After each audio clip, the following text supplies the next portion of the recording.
Hey, this is Lou Mangello from WDW Radio, and you're listening to the Five-ish Fangirls podcast. Let's do this.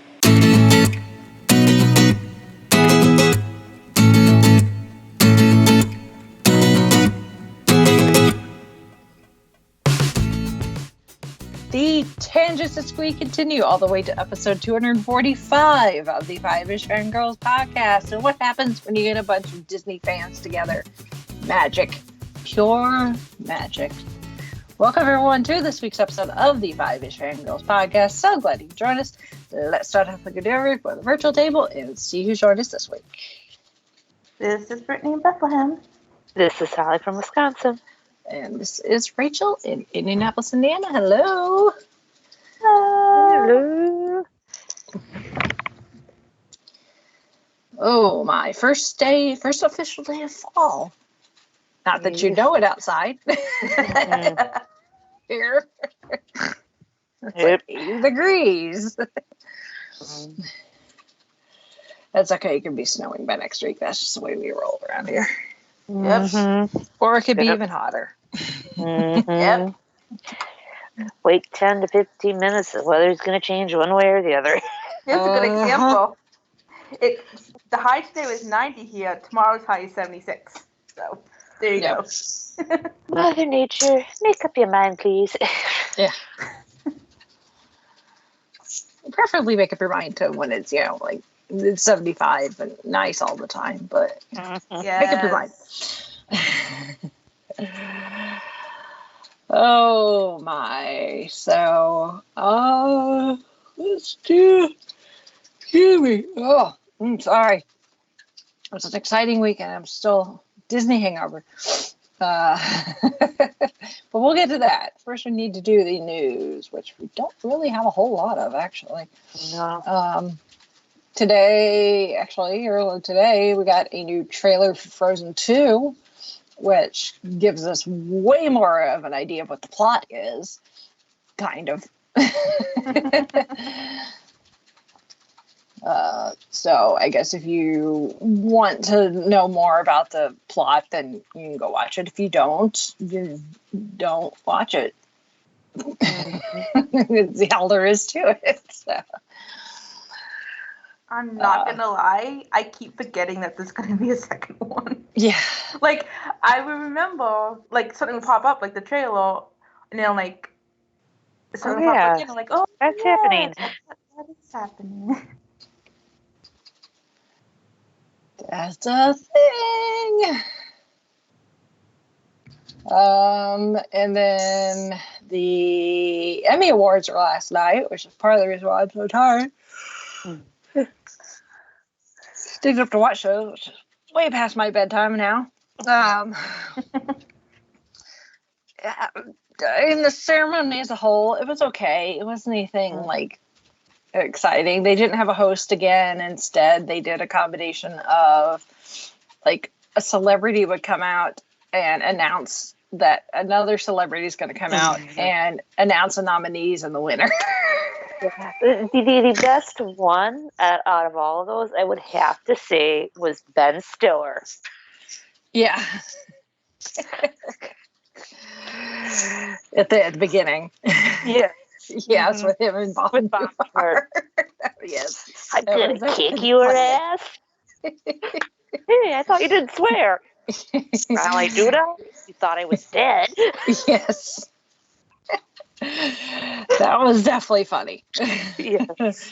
That was definitely a high point that it kind of went downhill from there. And then Thomas Lennon doing weird color commentary from the NFL or something, and that was just weird and unnecessary. So and of course 99% of what was nominated and won is I don't know what that is, or I know what it is, but I've never watched it, so I have no idea. I don't watch it because I know it's not for me. Exactly. So a lot of it was just yay, good for you person who just won that thing. So, but the few notable ones, at least that I care about, is for Variety Talk series went to Last Week Tonight with John Oliver. So of all like the late night, it's not really late night because he's not every night. He's only one night a week, but still that kind of type of show ish. I really like John Oliver in his show. So I was happy to see him win, not just for writing, but the show itself. And then to, I think, nobody's surprise, Peter Dinklage did win Best Supporting Actor in a Drama Series for Game of Thrones, which out of all of his Game of Thrones co-stars, I think he was the most deserved to win that.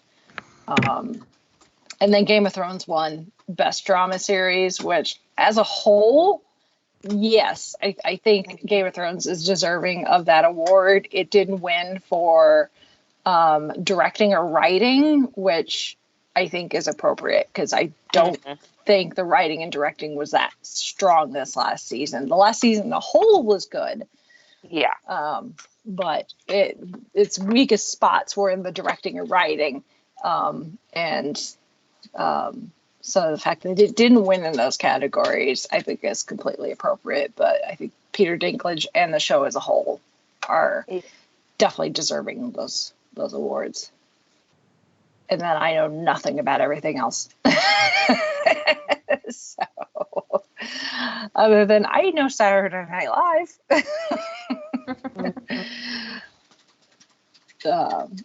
There was a bunch of awards that were given out during the Creative Arts Emmy ceremony like a week ago, which that's when they gave out like guest actor and guest actress and animated program and some of those.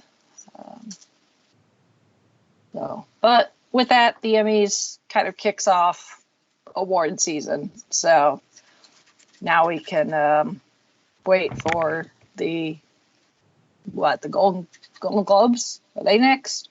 I think have so. no idea. So.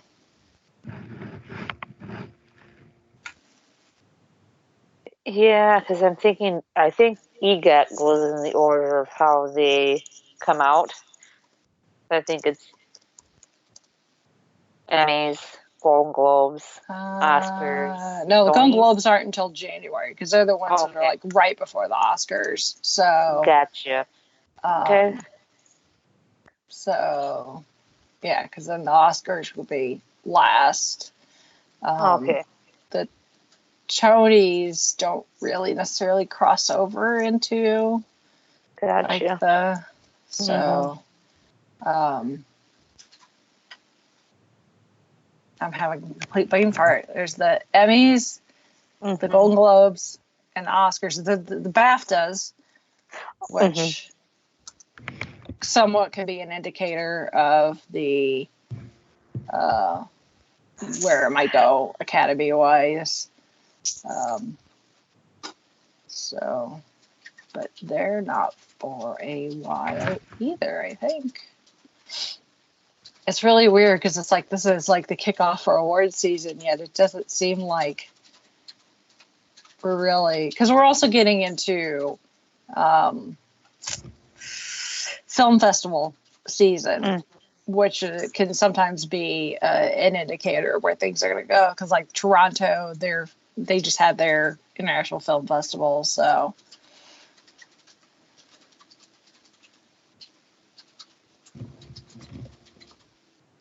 But anyway, the stuff is happening. Awards are being given out. So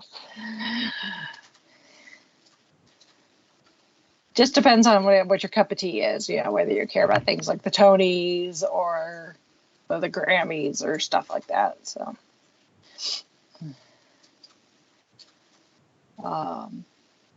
and then that's it actually for news. So been kind of quiet. Quiet on the Western Front.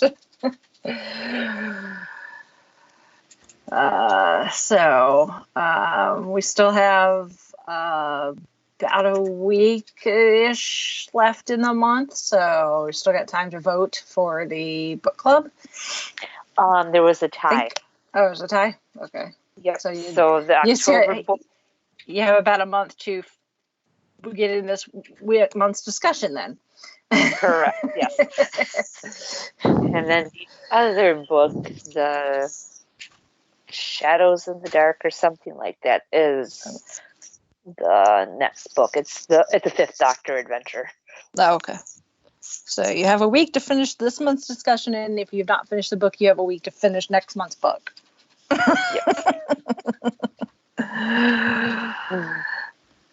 Or find next month's book and get started. Yeah. Yes. So there you go.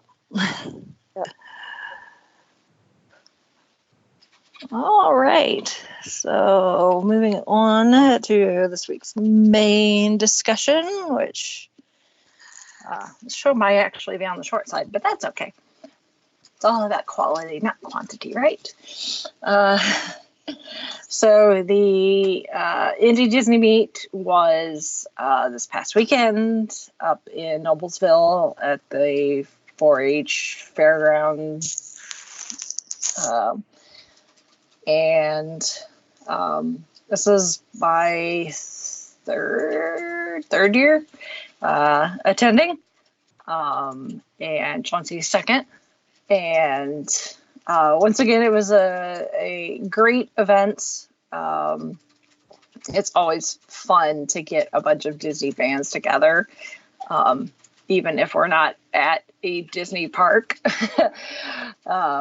It's because if it wasn't for the location, you'd almost think you were at a Disney park just because of all the different hats and various types of mouse ears and all the different t-shirts. It's always so fun to see what people own and what's out there that people have, as far as like mouse ears and hats and bags and t-shirts and leggings and all sorts of things.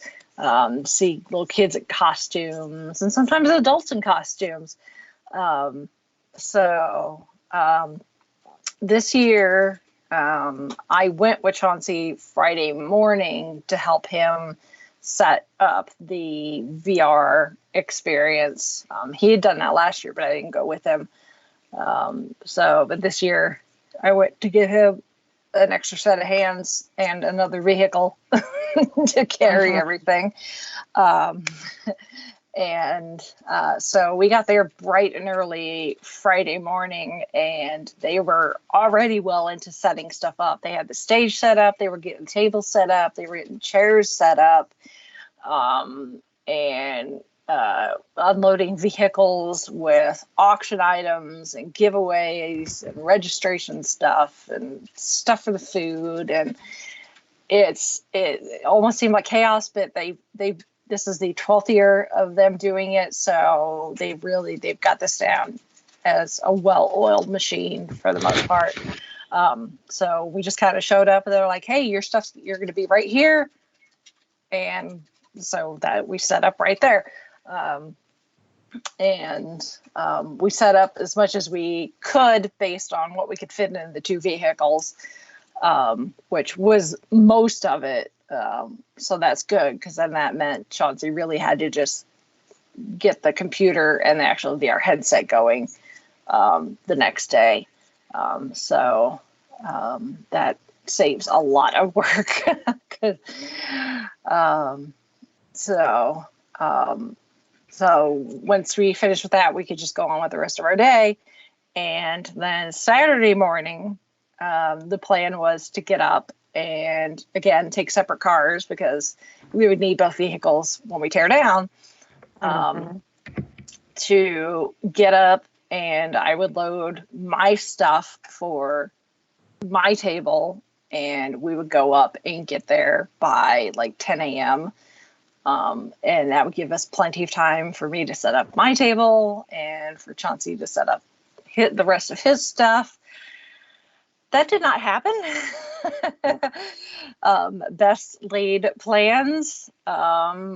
He was, I was ready to go. So I was like, I'm going to take my stuff, go load my car. I'm going to go. I will see you whenever you get there. Because obviously I knew I had quite a bit to set up. So he wasn't in nearly as much a hurry as I was. Plus I wanted to get there so that I could socialize with people before it got really busy.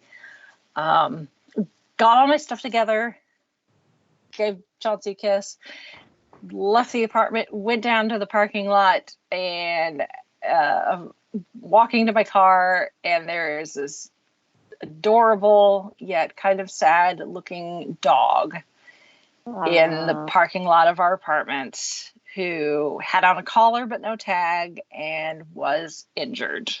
And this poor little guy was just kind of slowly walking around looking very lost and sad, and nobody was helping him. So I threw my stuff in the car and got on the phone with my mom. I'm like, are you up? She's like, yes. Are you home? She's like, I'm on my way home. I'm like, I've got a lost, injured dog. She's like, I will be there as soon as possible.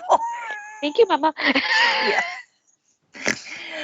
This is something my mom does quite often is rescue all sorts of animals, but dogs are her specialty. So this poor little guy, he wouldn't let me get close enough to him to like try to get a hold of him. So I just kind of followed him and tried to direct him out of the flow of traffic. And eventually he camped out underneath someone's car until he got, I guess, spooked because somebody else started their car. And he started wandering again. And by then, Chauncey had come down, was in because he was ready to go. So we both hung out there in the parking lot waiting for my mom. And when she got there, we were able to get him wrapped up, comfortable, so that she could take him to the animal rescue where she takes at least dogs. Because depending on the animal, we have a couple different places we can take them.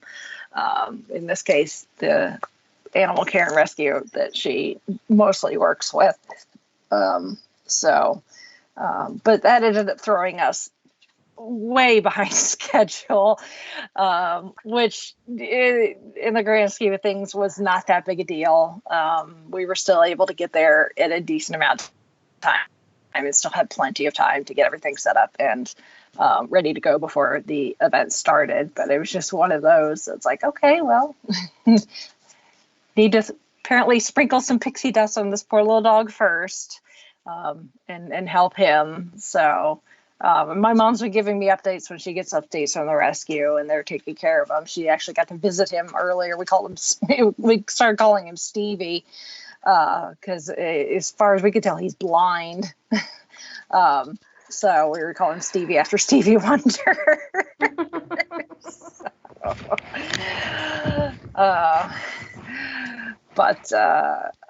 He's they're taking care of him. They're treating his wounds and getting him cleaned up, and he should be moving on to another rescue that can find someone to house him, foster him until he can get properly adopted by someone. So, but that was our morning, Saturday morning.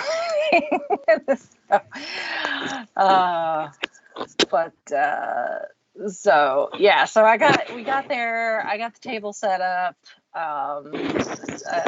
By then, most everybody was either already set up or they were finishing getting set up. But our table is not that elaborate, especially compared to some other people, Lou and Becky. But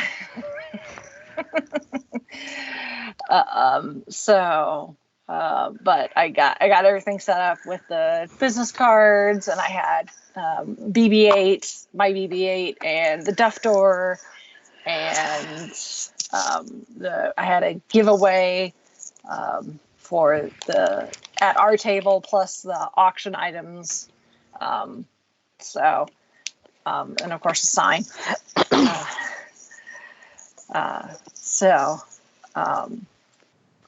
and by then it was pretty much go time for the event to really start. It already kind of started for the people that went to the hard ticketed event with Lee Cockrell, which was in a neighboring building.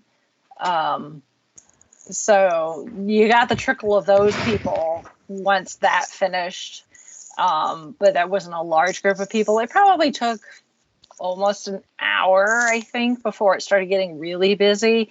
And then just kind of ebbed and flowed. Like if they were having something going on the main stage, where the expo tables are, like me and some of the other podcasters and Lou and all them, that area would kind of clear out because people would go over to the center of the building so they could be in front of the main stage, so they could see and hear what was going on. And then once that ended, then they would come back over. It'd be like a flow of people, and then they would go back, and then they'd come back. So there was a lot of familiar faces, and some new faces this year.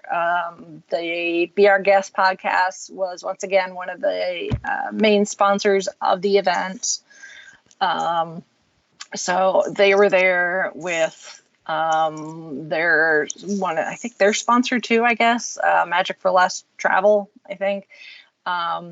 And they were doing their thing. Sorcerer Radio was there. They were supplying the music that was being played over the PA system when something on the main stage was empty, which was fun because they play a combination of like in-park music, sound and music from attractions, parade music. There were a couple of times songs from like the Awesome Mix from Guardians of the Galaxy would play. Some dancing. So that is always fun. You can't go wrong with listening to some of these either the streaming websites, which there are not a whole lot left that are dedicated Disney streaming services. There used to be a whole bunch back in the day when I first when I first started listening to Lou and just kind of diving headfirst in the deep end with the Disney fandom. There used to be all sorts of websites where you could listen to streaming music, 24/7, and some of them would have like at 9:00 Eastern time when Illuminations was starting for real down in Epcot, they would play the music for Illuminations. So it's like you could almost pretend that you were there. But as people's tastes have changed as far as how they consume music, a lot of those websites have closed. So Sorcerer Radio is one of the few that's still left.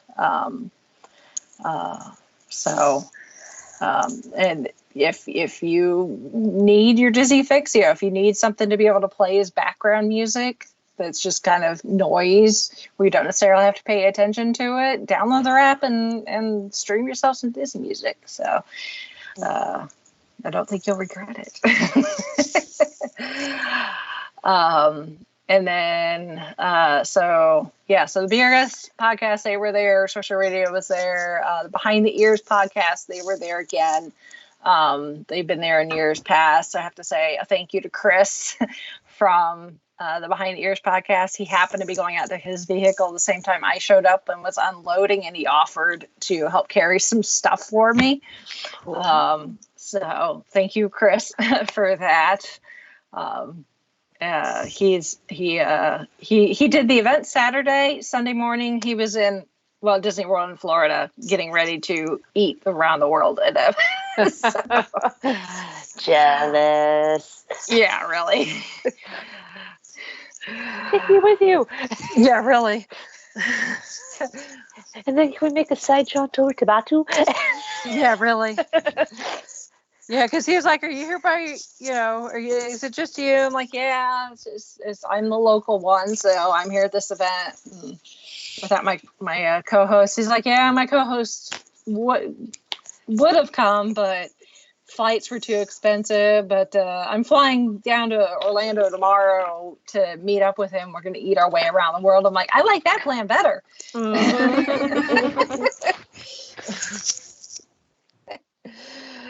Thank you very much. Like food and wine? Yes, please.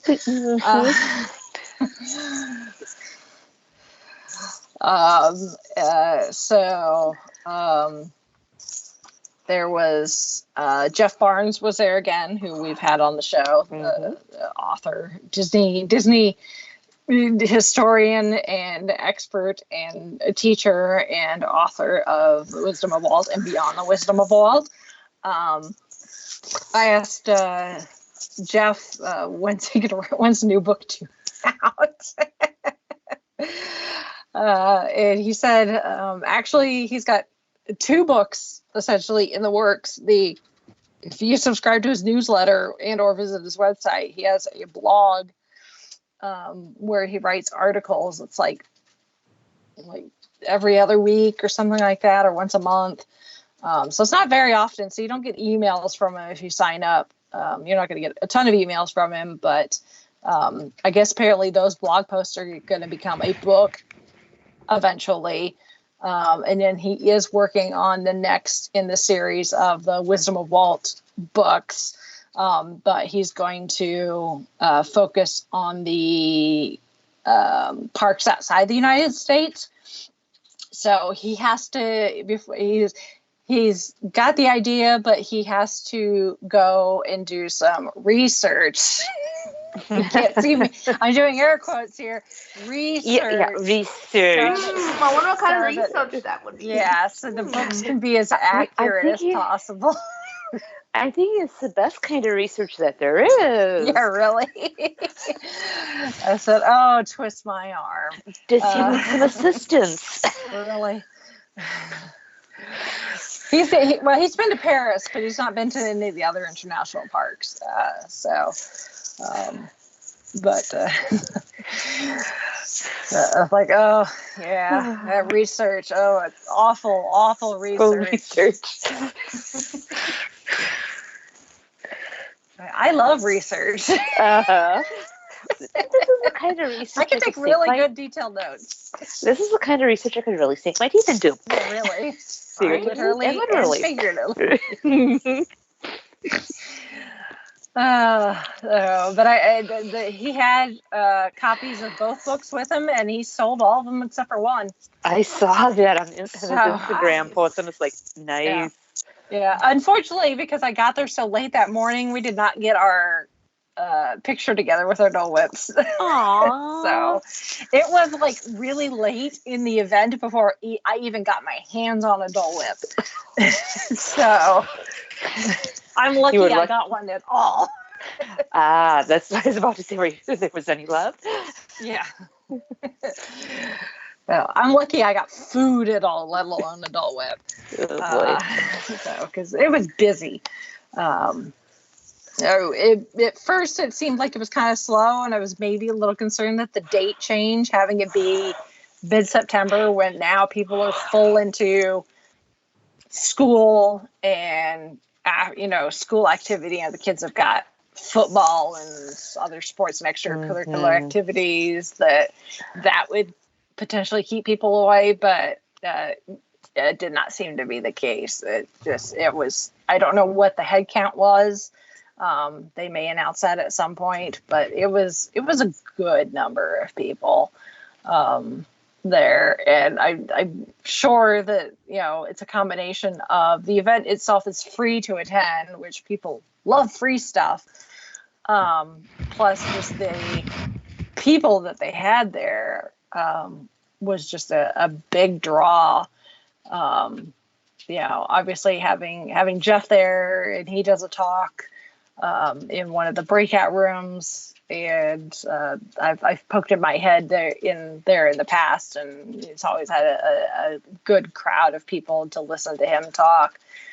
Brian Hull, who was new to the event, but had quite the audience when he took the stage to perform.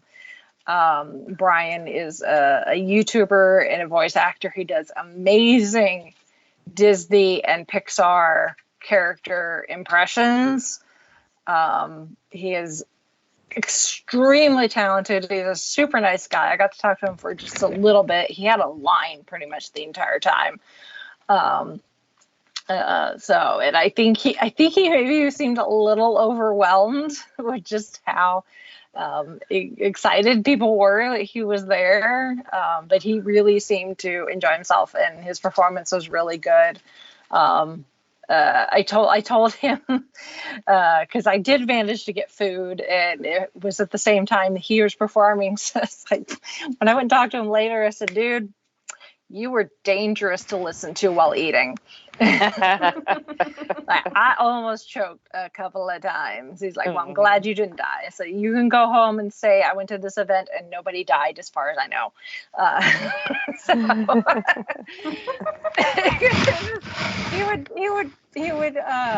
He sings. So he sung a few songs but as he's singing the song, he's doing voice impressions. I'm like, I can't carry a tune in my own voice, let alone someone else's voice, let alone multiple voices, and getting them right while singing the song correctly in tune is just crazy to me. So if you've not seen it, watch his Let It Go impression video. That's like the video that like made him go viral and kind of kickstart his YouTube career. And it's just amazing.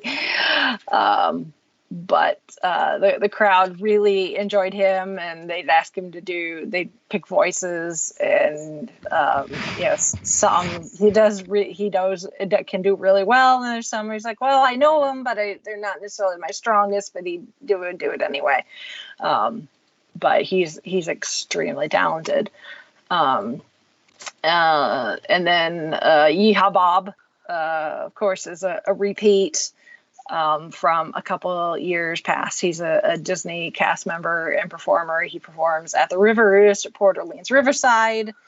And he's been with Disney for a number of years, but he also, when he's not performing at Port Orleans, he actually goes to the Give Kids a World Village like on a weekly basis and does performances for the kids and families there as well.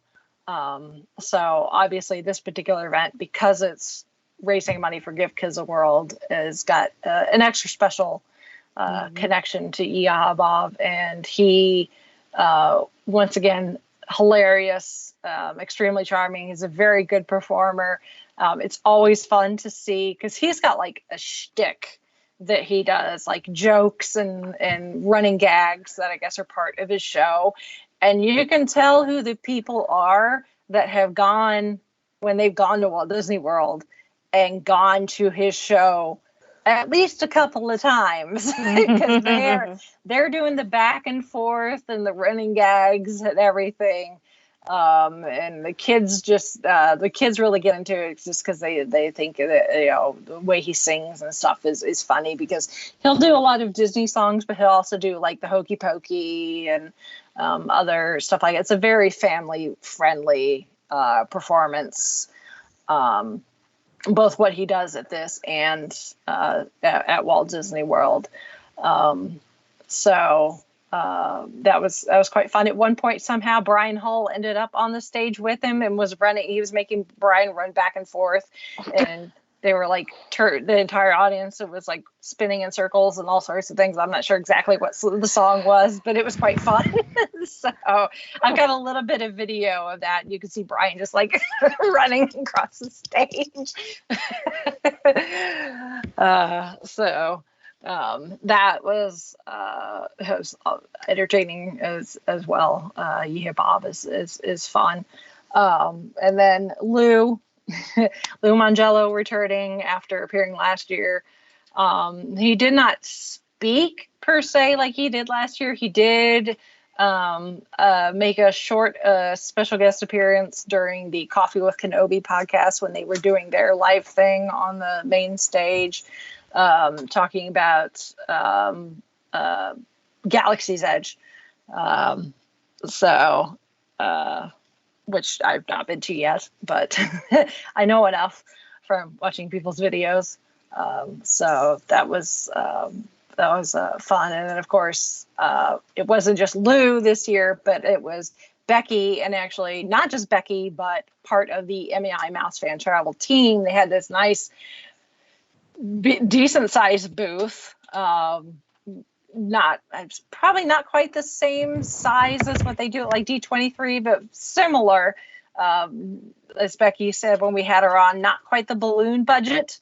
But they did have some balloons. They were just balloons on strings, as opposed to the balloon larger than life-size Spider-Man that they had at D23 this year.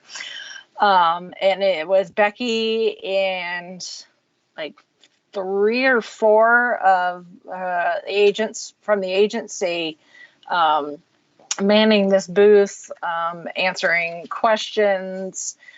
They had a scavenger hunt. So you could pick up the scavenger hunt form from them, and it almost looked like a bingo form, except you needed to fill out the entire thing.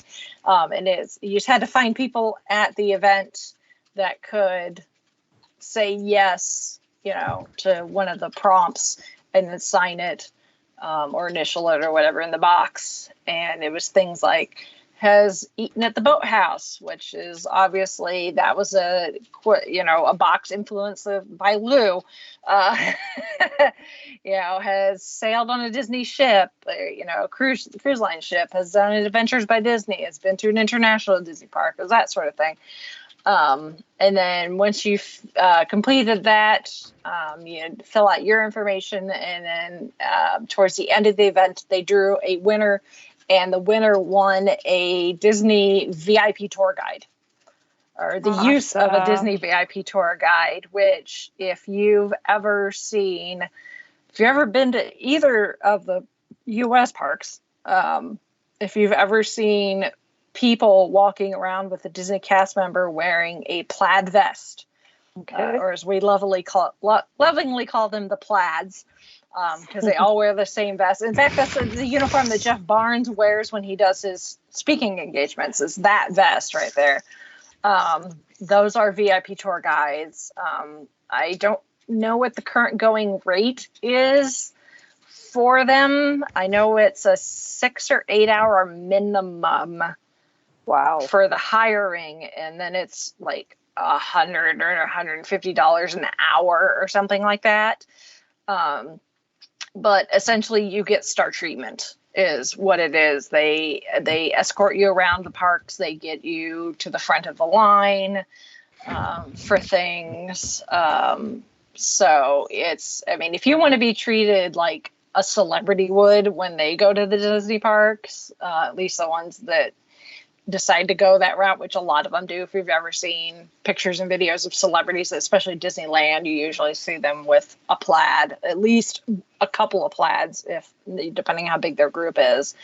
If you want to get like the Kardashian or the NBA player star treatment, or Tom Cruise or whoever, the plaids is the way to do it. But it's extremely expensive, but what you get for it, if you've got the money, is, I think, worth every penny.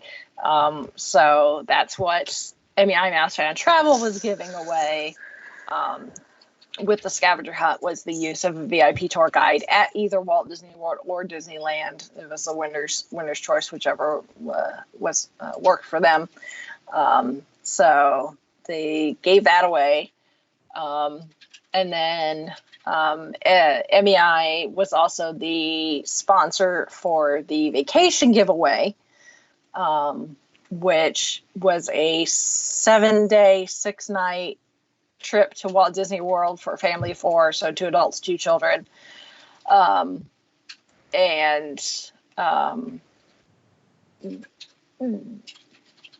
That's just crazy to begin with. So, but the tickets for that were, to enter that, you had to buy tickets, and those were going for $20 a piece, I think. But all the money of that obviously went to Give Kids a World. So that was a big chunk of how much money was raised for the event. But that was the last thing that they gave away on Saturday, was that. And the gal that won, thankfully, was there, because you did not have to be present to win. But it's always better if the winner is, because then you get to see their reaction. So the thankfully the gal whose name was drawn, she was there. It was her birthday. The gal who won, it was her 50th birthday on Saturday. Like, nice. How? That's a really good birthday present. Yeah. Happy birthday to you. Mm-hmm. So that was really cool. And then of course they had the auction, which they've been doing for several years. And they have all the auction items out so people can actually see them and pick them up and look at them and that sort of thing. But of course, bidding since last year has moved online, so you could bid regardless of whether you're there or not. It's just if you're there, one, you could actually take a look at the item closely and make sure that it is something you want to bid on. And two, unless you were flying or something and just plane didn't have room, you could just take the stuff with you and not have to worry about paying for shipping. But there was a good variety of items, everything from, pin sets up to, full-size pieces of luggage and tickets. I know that Lou and Becky gave tickets to the Illuminations farewell dessert party that they're having at the end of the month when they retire Illuminations as the nighttime fireworks show at Epcot. They're having a private party that last night, and they donated tickets to that, and those went for like $400. So Lou was like, they know they could just go the following night for free, right? Like, why are you complaining? Someone just donated essentially $400 to charity. Shut your mouth, Mangello. He got his White Castle. He needs to stop complaining. Mm-hmm. For some reason, Lou is very excited that in Indiana we have White Castle.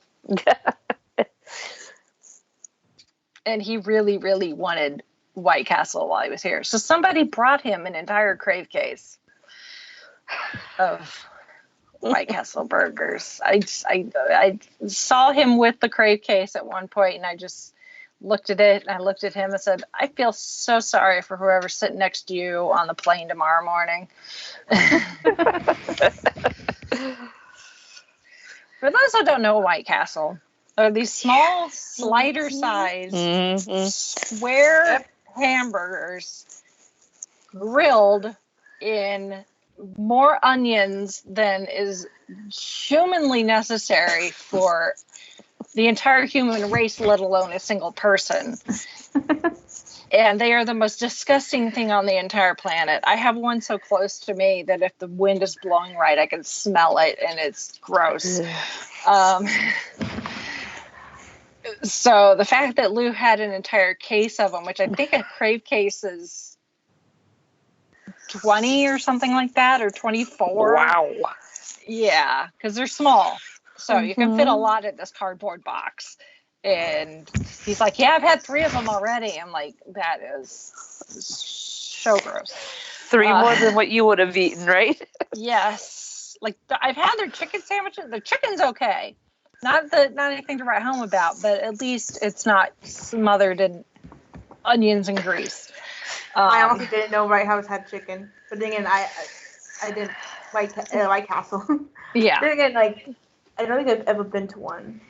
I haven't either. I think there's maybe one or two left in Wisconsin, but I think they're farther down south.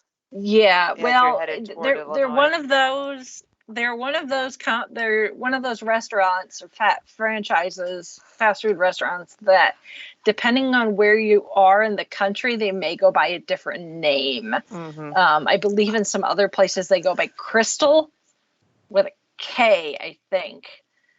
But it's essentially the same stuff, kind of like we have Hardee's here, but in other places it's Carl's Jr. Right. Yep. It's the same thing. Yeah. So, but I'm from Indiana. I've lived here my entire life, so to me, it's White Castle, and it's gross.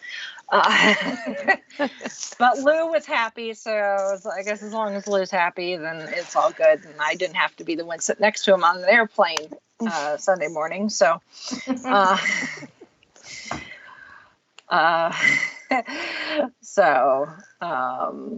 but I got to talk to Lou a few times, which is nice.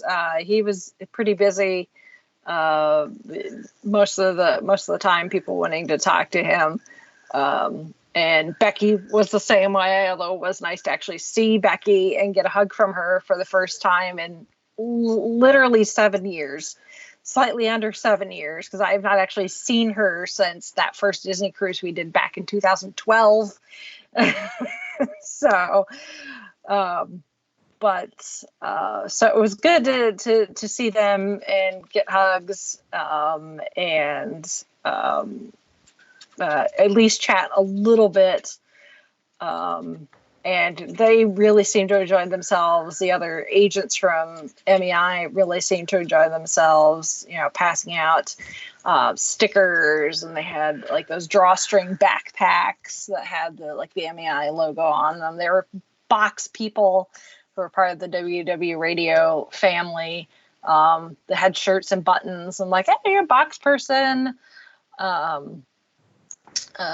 So it's just a friendly, pleasant event to be at. The venue is definitely starting to burst at the seams a little with just how many people come now. Back when they first started, they were lucky if they got 24 people. And now they're getting hundreds of people that show up to this event. But the more people show up, the more money they raise. So, it's kind of it's a blessing and a curse, because it's like, we're raising more money for Give Kids a Whirl, but at the same time, the venue is starting to feel a little cramped. But it's the best venue option they have. Because they, Aaron and some other people I talked to have said that they've looked at things like the State Fairgrounds, which is down in Annapolis. So it'd be further south for the people that are up on the north side, but it is what it is. But I guess the State Fairgrounds are there's way more red tape as far as food. Like, they can't bring in their own food. They have to use their food vendors. They have to use their tables and chairs. And they're like very strict on decorating and blah, blah, blah, blah, blah. It's all this just kind of bureaucratic red tape that is just, and it's more expensive. And it's like, if we keep it here, it keeps the event free. They can bring in their own food or have it catered or whatever by outside companies. It's no longer a pitch-in like it has been in the past. People can bring food if they want, but they don't necessarily need to. They've now have food sponsors, so they get pizza, the donated, and fried chicken, and like deli sandwiches from the local grocery store and that sort of thing. So if people wanted to bring stuff to pitch in, they could, but it's not necessary to make sure that there's food for people to eat. Of course, they did have Dole Whips, which I got one. I got one, and it was not until late, but I got one. So, I did get some food. I have to say thank you so much to all the volunteers. Of course, Aaron and some of the other people on the, I guess, board or whatever of the event that, kind of oversee everything are great. But the volunteers are what makes sure that this event goes as smoothly as it does, from registration and making sure people get the raffle tickets, and the little kids get their stickers and that sort of thing, and they constantly have volunteers walking around checking with the attendees to see if they need anything or have any questions, but they also make sure that they check in with the vendors. So people like me and people like Chauncey, to see if we need anything. It's like, do you need a bathroom break? I could stay here and watch your table for you while you go to the bathroom. Do you want some water? Do you need a Dole Whip? Do you need some food? And at that point I was starting to get hungry, and the one gal, and I don't remember her name exactly. I want to say it's Megan. I met a lot of people, and I am terrible with remembering names, so I'm so sorry. But I think her name was Megan. I'm pretty sure it started with an M. I'm going to call her Megan. But Megan is a saint and my savior, because I could not get away from the table. And she brought me a plate of food to make sure that I got something to eat. So that I did not keel over from lack of sustenance during the event. So bless you, Megan, for being my runner and getting me food. And to all the volunteers that just, made sure to stop by and check and see how I was doing and my table mates were doing, and that sort of thing was just, it's just one of those things where, like, I go to a good number of cons and events, and a lot of them they live and die by the volunteers. And the Indy Disney Meet especially is one of those that they live and thrive because of their volunteers, who do such a good job.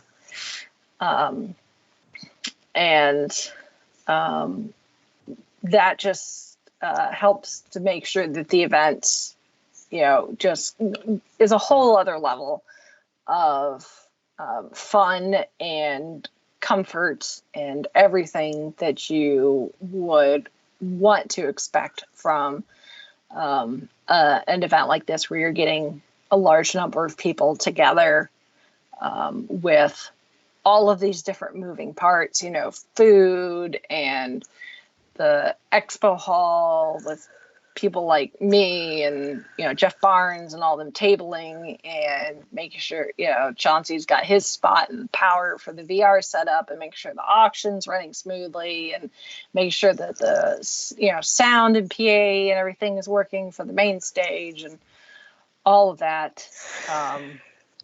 It's just, I'm so glad that I've finally gotten to a point in my life where I can not only attend this event, but be part of it. And if they continue to grow and run the show as they have, then Give Kids a World. I'm sure they already are thankful that they've got, this group of Disney fans that get together once a year in Indiana, of all places, to get together to raise money for such a worthy cause. That being said, as of the end of the event on Saturday evening, and this could be subject to change as final tallies, stuff gets added up, but as of the close of the event, Saturday evening, the tally was $55,000. Wow, that's fantastic. Give Kids a World. Yes, that is. I guess it was at 53, and Becky was not having it be at that odd of a number. So she was like, no, it needs to be a more rounded number. She's like, bump it up and she donated the $2,000 to bump it up to the 55,000. So Nice. Very nice. yeah. And it's like, I'm just my own little corner of the world. We're doing our thing, and obviously we try to do what we can to help get the word out there, so that people are aware that this event's happening, so that helps raise some money. The last year and this year, I did donate something to the auction to help with the fundraising. This year it was, last year it was a couple pieces of art, which were 2 separate lots. This year it was just 1 lot, but it was 3 board games that I had that had been sent to me because of Gen Con, that were still, shrink wrapped, that I was never going to open and play. But they're perfectly good, reasonably new board games. So I ended up donating those as a just single lot for the auction. And that ended up selling for $60, I think, for the 3 of them. So, which, they didn't cost me anything to begin with. So I really should say thank you to whoever it was, which gaming company sent them to me in the mail. Thank you, Gen Con, for giving out my information to every gaming company on the planet. There are pluses to that. There are pluses to that. So, so $55,000 is it's crazy amazing amount that's going to go and help a lot of kids and their families have what hopefully will be pleasant, memorable vacations in the midst of what I'm sure is a not pleasant period in their life, because for anybody who does not know about Give Kids a World, they work with companies like Make-A-Wish, Spur, and they are located in the Orlando area. And what they do is, if there is a ill child, that their wish is to go to one of the Florida attractions. It's usually Walt Disney World or Universal. I think they may do SeaWorld and ones like that too. But obviously Disney and Universal are the big 2 tent poles. But what they do is, if a child, if that's their wish, is to go to one of those, they house the family, including the child, for week-long, fully paid vacations, including housing them at their resort, meals, all the amenities that are on the resort, which they the place is crazy themed. It looks like Candyland and Willy Wonka and all sorts of things just together at this resort. It's really cool. But they have things like a kids spa and, pools that include, the ability for kids in wheelchairs to be able to get into the pool. They've got pool safe wheelchairs and, transfer chairs and that sort of thing. They've got medical facilities on hand. So, if a child needs medical care, if they're in treatment and they need some sort of medical care while they're there, they can make sure the child's taken care of.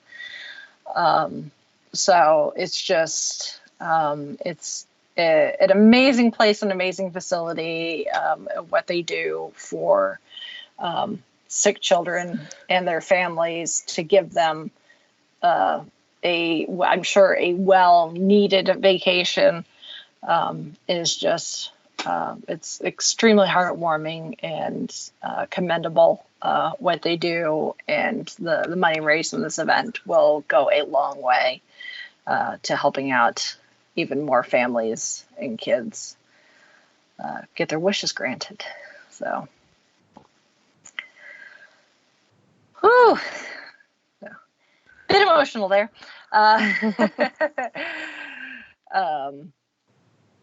So that was this year's event. Next year will be the 13th year. I know someone that I talked to was like, they really should do like a villain or something themed next year, because next year is going to be the 13th year. Maybe. Right now, the plan is for it to go back to August. This year was a bit of an off, because it is normally at the end of August, but because of D23 this year, they did not want to step on D23's toes. That and a lot of the people that would have come to this might have also gone to D23 as well, and they essentially would have been at the same time or really close to each other. So they pushed it to September this year, but the plan is to go back to August next year because there's not a D23 next year. But we'll have actual date confirmation in the near future, probably. So, of course, once we know that, we'll make sure to post it on the social medias. There, I've got what pictures I did take are on our Facebook page. I did a lot of talking and not a lot of picture taking, because I spoke to a lot of people yesterday. I had my own. I put together a little giveaway basket just for the table. So if people stop by, they can enter to win that, just as a kind of a, hey, you're awesome for coming to this event and stopping and talking to me and probably picking up a business card about the podcast. So here, give me your name and you may win this basket of goodies. So, and there was, I counted the slips of paper. I had to go through, I had to pull out the blanks because there were a few blanks in there before I drew the winner. Once I took out the blanks, and it accidentally ended up in there. I know there were some where, because I had it so that you got one entry just for stopping by. You could gain additional entries for subscribing to the podcast, following us on Facebook, Instagram, Twitter, that sort of thing. Pretty straightforward. So I know there are a few people that got multiple entries. I think for the most part, most everybody just did the one entry. But there were over 50 pieces of paper. Wow. By the time I got ready to draw the winner. So there were 50 entries, 50 plus entries in the basket. So, and that's just the people that bothered to enter. I know that I still talk to way more people that swung by and said hi and got a stamp because like I said, MEI had their scavenger hunt, but then the event themselves, they have their own scavenger hunt and also a passport. So all the vendors have stamps, a little stamp and ink pad at their table, so people come by and get a stamp, and once they filled all the slots, they can turn that in and be entered to win a Disney gift card. So I'd have people stop by wanting stamps or their scavenger hunt, see if I could help them with the scavenger hunt, that sort of thing too. So I talked to a lot of people. And I know we've got some new followers and hopefully some new listeners because of the event. So hi. All of this may be redundant because you were there, but that's what my experience was like being on that side of the table. And I know Chauncey, he had a line pretty much the entire time for the VR setup as well. Cool. I think I had one kid that did it 11 times. Wow. MVP right there. Yeah. So, go Chauncey and go yay for the VR system that it held up. So, but we both had a lot of fun, although we're both still tired and sore. It's a long time to be standing up on concrete. But it's absolutely worth every moment of back soreness and sore feet and sore throats and exhaustion, because it is a worthy cause, and hopefully we'll get to do it again next year. I know that Lou and Becky want to make it a regular thing if they can help it. I'm sure we'll probably see some repeating familiar faces again next year, and hopefully maybe some new ones as well. Yeah, like I said, there's pictures up on the Facebook page, and then up on our YouTube channel is video, which again, there's not a whole lot of, but there is some. And like I said, you could see Brian Hull being paraded around by Yeehaw Bob. So there's that.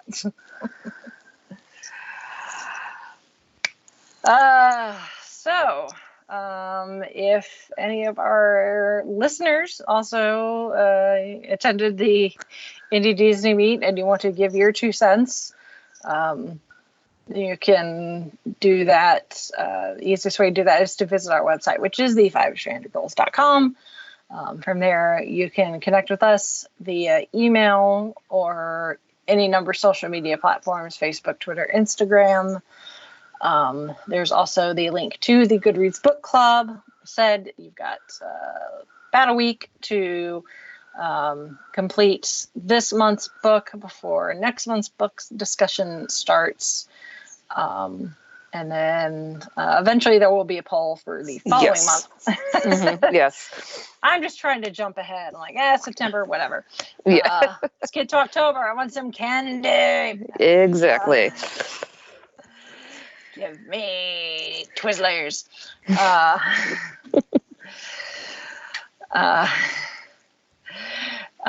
There's also the links to, if you want to financially support us, there are links to our Amazon affiliate. There is our Patreon, our Ko-fi, and our Redbubble merch shop, which has all sorts of different things. In fact, I need to order myself a new shirt. I went to get dressed for the event the other day and realized that my t-shirt is looking very, very worn, and I did not realize it, but the shorts that I had worn at Gen Con, one of these Gen Con, I sweat so much that the dye in the denim rubbed off on the shirt. Oh boy! Like the backside of my t-shirt is just blue now. Oh, wow! So, thankfully, if I tuck it in, you can't see it, but still, I just told you how much I sweated during Gen Con. No, you didn't. You didn't have any issues with the Smurf that you had to dispose of. No. So I need to order my own merch.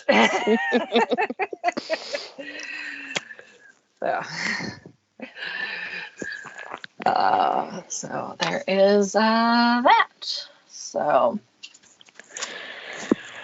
it was a fun weekend. So quite pleased with how everything turned out. So with that, we shall sign off for this week. This is Brittany and Bethlehem saying goodnight. This is Holly from Wisconsin saying good evening. And this is Rachel in Indianapolis, Indiana. In my defense, If I got there sooner, I would have had more than one Dole Whip. But also, in my defense, my waistline says I probably should have only eaten one.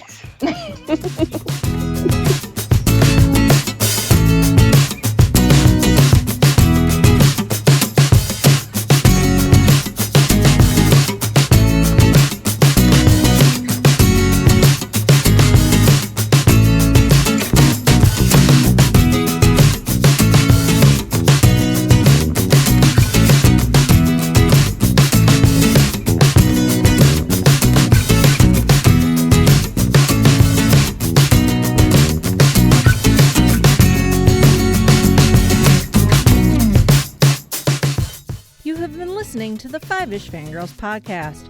You can find more episodes and information at the5ishfangirls.com. Any and all books, movies, games, and any other forms of media mentioned are owned and operated by the respective copyright holders. No copyright infringement is intended or implied. If you wish to support the show, the easiest way is to leave us a rating and review. More ratings and reviews will make it easier for others to find the show. If you wish to support us monetarily, you can do so at patreon.com/5ishfangirlspodcast. All money goes towards fees and equipment to keep the show going. For official Five-ish Fangirls merchandise, visit redbubble.com/people/5ishfangirls. We love hearing from our listeners and encourage feedback. You can email us at fiveishfangirls@gmail.com. You can also like and follow us on Facebook at facebook.com/5ishfangirls. Thank you so much for listening, and may the squee be with you.